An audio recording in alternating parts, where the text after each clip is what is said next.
Bonjour Lucie, peux-tu nous expliquer le principe d'une association loi 1901?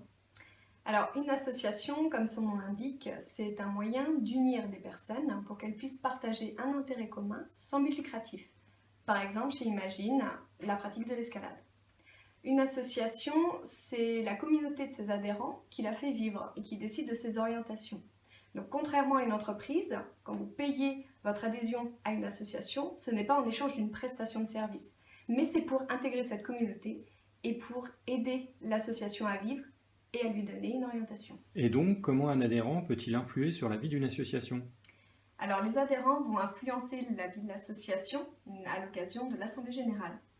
À cette assemblée vont être décidées par les adhérents les orientations et les projets de l'association. Chaque adhérent a donc un rôle important à jouer puisque ce sont les adhérents qui sont décisionnaires de l'association et non, contrairement à ce qu'on peut penser, le conseil d'administration. Mais alors, qu'est-ce que le conseil d'administration?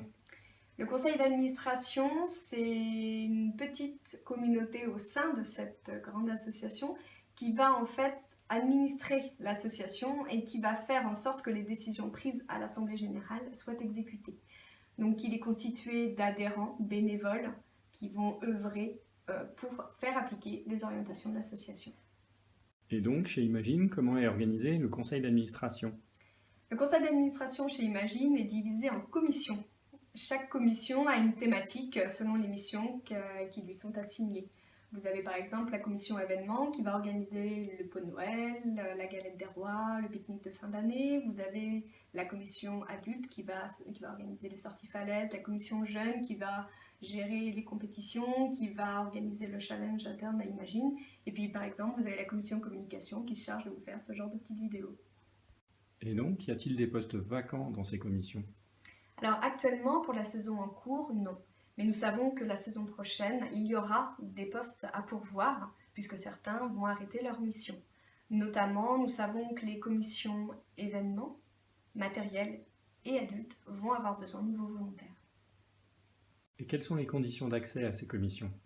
Alors chez Imagine, les conditions d'accès sont simples. Il faut avoir Bac+12, il faut parler le chinois et il faut savoir grimper du 8B+ à Fontainebleau sur bloc. Non, je plaisante. Effectivement, il n'y a pas de conditions d'accès spécifiques pour intégrer le conseil d'administration. Et l'avantage que nous avons chez Imagine, c'est que nous répartissons nos missions en fonction de nos envies et en fonction de nos centres d'intérêt. Nous prenons en compte les outils que chacun a à sa disposition et le temps que chacun peut y consacrer. C'est pour ça que plus nous sommes nombreux au sein du conseil d'administration et plus nous pouvons nous répartir les missions. Ça permet de continuer des activités qui sont déjà créées, d'en créer de nouvelles, des nouvelles sorties, d'avoir de nouveaux projets. Donc plus on sera de fous, plus on pourra s'entraider et plus on pourra rire. Et Lucie, un petit mot pour la fin?